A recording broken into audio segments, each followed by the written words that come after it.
कणगर येथील ग्रामपंचायतीच्या आर्थिक गैरव्यवहाराची स्वतंत्र चौकशी करण्याची मागणी नागरिकांकडून करण्यात आली आहे. कणगर येथे सन 2021 ते 2026 या कालावधीत शासकीय निधीच्या वापरात मोठ्या प्रमाणावर आर्थिक अनियमितता व अपहार झाल्याचा आरोप करत ग्रामस्थांनी स्वतंत्र चौकशीची मागणी केली आहे. याबाबत संबंधित वरिष्ठ अधिकाऱ्यांकडे सविस्तर तक्रार अर्ज दाखल करण्यात आला आहे. तक्रारीनुसार सरपंच तसेच तत्कालीन ग्रामसेवक आणि विद्यमान ग्रामसेवक यांनी संगनमताने विविध विकास कामांमध्ये बोगस बिले, खोटी हजेरी पत्रकं व अभिलेख तयार करून शासनाच्या निधीचा अपहार केल्याचा आरोप करण्यात आला आहे. याशिवाय घरपट्टी व पाणीपट्टी वसुलीतही अनियमितता झाल्याचा आरोप असून अनेक नागरिकांकडून कराची रक्कम रोख स्वरूपात घेतली जात होती, मात्र त्याचा ग्रामपंचायतीच्या खात्यात योग्य भरणा होत नसल्याचं तक्रारीत नमूद करण्यात आलं आहे. बिहार पॅटर्न अंतर्गत मजुरांना बँक खात्यात मजुरी जमा न करता रोख दिल्याचं दाखवणं, मजुरांच्या स्वाक्षर अथवा अंगठाचे ठसे न घेणं तसंच पाईपलाईन दुरुस्तीच्या नावाखाली बोगस बिले सादर केल्याचाही आरोप करण्यात आला आहे. त्याचबरोबर हजारो रुपयांचा हँडवॉश वापरले आणि हिशोब लिहिला लाखात आणि लेखापरीक्षण अहवालातही सरपंच व ग्रामविकास अधिकाऱ्यांच्या नावाबाबत विसंगती आढळून आल्याचा दावा तक्रारदारांनी केला आहे. या सर्व बाबींची यापूर्वीही अनेक तक्रारी व माहिती अधिकार अर्ज करूनही प्रभावी चौकशी झालेली नसल्याचा आरोप करण्यात आला आहे. सदर प्रकरणाची स्वतंत्र यंत्रणेमार्फत सखोल चौकशी करून संबंधित कामांचं स्ट्रक्चरल ऑडिट करावं, दोषी आढळणाऱ्या व्यक्तींवर दिवाणी व फौजदारी कारवाई करावी तसेच अपहार झालेली रक्कम संबंधितांकडून वैयक्तिक स्वरूपात वसूल करावी अशी मागणी तक्रारदारांनी केली आहे. दीपक साळवेसह योगेश पवार, न्यूज 14 राहुरी. माझं नाव भगवान बाळासाहेब शेटे.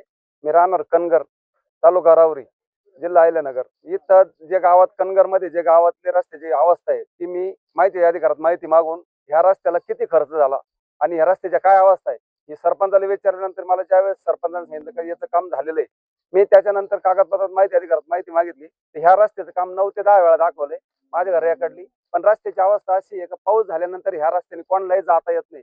इथं लहान लहान मुलं आहे. माझा शिर्डी ते कणगर डेली प्रवास आहे. ह्या रस्त्याने गाडी जात नाही आणि ह्या लोकांची अशी अवस्था की यांचे लहान लहान मुलं आहे हे शाळेत जात नाही. पुढचा विषय असा आहे, ह्या वस्तीला पाणी सोडायला इथं जो माणूस आहे, स्थानिक माणूस आहे, त्याचा 6 महिन्यापासून पगार नाही. हे लोकांना जो रोज धमकी देतो माझा पगार नाही त्याच्यामुळे मी पाणी सोडणार नाही. तिसरा विषय, आमची इथं शाळा आहे वरगुडे वस्ती, त्या शाळेला बाथरूमचं काम झालेलं आहे. बाथरूम एकदम निकृष्ट दर्जाचे, दोन बिलं काढण्यात आली, 1,92,000 आणि 1,90,000. तिसरा विषय अंगणवाडी बांधण्यात आलेली आहे. अंगणवाडीला बांधण्याचा खर्च 5,34,000 रुपये दाखवला रेकॉर्डनी. पण अंगणवाडीची अवस्था तुम्ही तिथं जाऊन बघा कशी आहे. म्हणजे त्याच्यानंतर आमच्या कणगर गावातला विषय, कणगर गावामध्ये शौचालय बांधलेले, त्यांना दरवाजे नाहीये, काहींना सेफ्टी टँक नाही. काही जे रोड बनवलेले त्या रोडचे फक्त 200 मीटर 300 मीटर कामं केले आणि त्याचे बिलं काढले 600 मीटर 700 मीटर असे. काही स्मशानभूमीमध्ये सुशोभीकरणाच्या नावाखाली बिलं काढलेले. सुशोभीकरणाच्या नावाखाली जे बिलं काढले तिथं कुठलीही व्यवस्था नाही. ज्यावेळेस आपण जातो त्यावेळेस पाण्याची सुद्धा व्यवस्था नीट नाही. हँडवॉशचा जो मुद्दा आहे, 90,000चे हँडवॉश आहे, त्याच्यात 99 म्हणजे 9,99,000 रुपये बिल दाखवले. पाचवी गोष्ट, जे देवस्थान आहे आमचे बोबळेश्वर, तिथं एक शौचालयाचं रिपेअरिंग खर्च दाखवलेला आहे 70,000 ते 80,000 रुपये. प्रत्येक ठिकाणी अनियमित आहे. प्रत्येक ठिकाणी बिहार पॅटर्न म्हणून आमच्या गावात झाडे लावायसाठी जो एक बिहार पॅटर्न आहे त्याच्यामध्ये इतकी अनियमितता आहे की त्याच्यात कुठलाही जिओ टॅगचा फोटो नाही, कुठलाही कर्मचारी दाखवलेला नाही आणि प्लॉटचा फोटो दाखवलेला नाही. त्या झाडाची मी माहिती मागवल्यानंतर मला प्लेन कागद देण्यात आलेला आहे आणि मी आता पुढची जी माहिती मागितली त्याच्यात मला उडवडी चित्र देण्यात येतात. चौथा विषय, ज्या गोष्टी आम्ही आता मागितल्या विचारल्या त्या गोष्टी आम्हाला देण्यास टाळाटाळ करू राहिली. माझी मागणी काय झालेली, निकृष्ट दर्जाचे काम आहे, हे जे यांनी भ्रष्टाचार केलेला आहे याची चौकशी, सखोल चौकशी होय आणि पॉइंटवर येऊन याचे कामाचं जे ऑडिट हो, ह्या कामाचे स्ट्रक्चर ऑडिट होय, त्या ऑडिटनुसार याची चौकशी होय, एवढे माझे म्हणणे. मी भीमराज शिवाजी गाडे. मी वार्ड नंबर 1 मध्ये राहतो कणगर गावाच्या.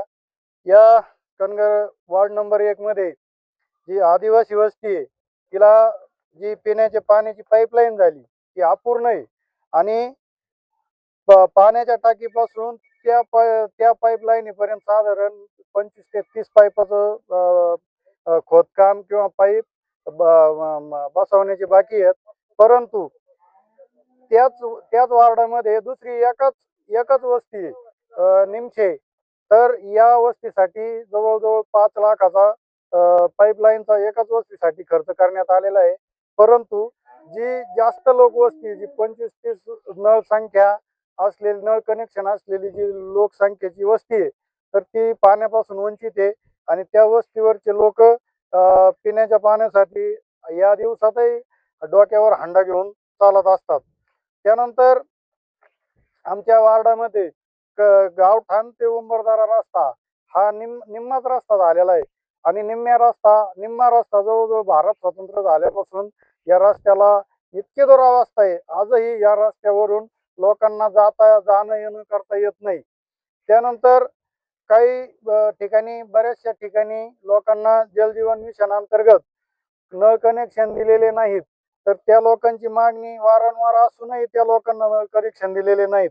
तर इतरही काही बाबी आहेत त्या अफरातफर. आता सगळ्यात महत्वाचं बॅलन्स शीट मध्ये तर कनगर गावामध्ये अंगणवाडी वॉटर फिल्टर, तसेच झेडपी मध्ये जिल्हा परिषद शाळेची जे हँडवॉश, अंगणवाडी हँडवॉश यांच्यामध्ये हे हँडवॉश जे खरेदी आहे 99,993 ही रक्कम आहे आणि बॅलन्स शीट मध्ये ही रक्कम जुळत नसल्यामुळं जे 99,993 रक्कम आहे त्याच्या पुढे 9 हा आकडा जुळून 9,99,953 ही आकडेवारी जुळवलेली बॅलन्स शीट मध्ये. तसेच कनगर गावामध्ये ग्रामपंचायतचा कचरा संकलन ढकल गाडा आहे. मग तो कचरा संकलन ढकल गाडा असा आहे की आपण मोटरसायकलला जोडून जो चारा वाहतो असा 2 चाकी मोटर कचरा संकलन गाडा आहे. तर हा 1 लाख रुपये किमतीचा दाखवण्यात आलेला आहे. प्रत्यक्ष पाहता हा गाडा जास्तीत जास्त 10 ते 15,000 रुपये किमतीचा आहे.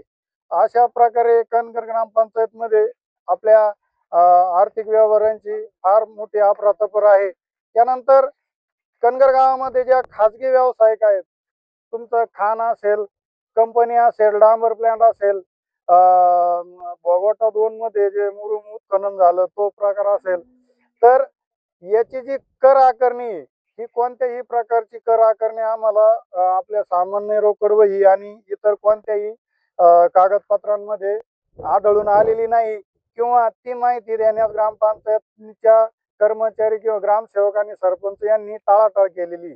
धन्यवाद. नेमकं केला कोणी नाही, सदर अपहार आता जे सत्य ते 2021 ते आतापर्यंत आता नैतिकदृष्ट्या आपण त्यांनाच अफरातफरीमध्ये सामील मानावं लागेल. त्यामध्ये सरपंच असतील, सदस्य असतील, ग्रामसेवक असतील, हे संबंधित अधिकारी, तुमचा BDO सुद्धा असू शकतो. त्याच्यानंतर या कामांची जी तांत्रिक तपासणी केलेला पंचायत समितीचा इंजिनियर असू शकतो.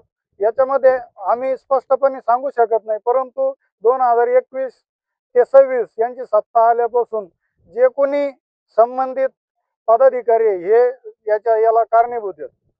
धन्यवाद.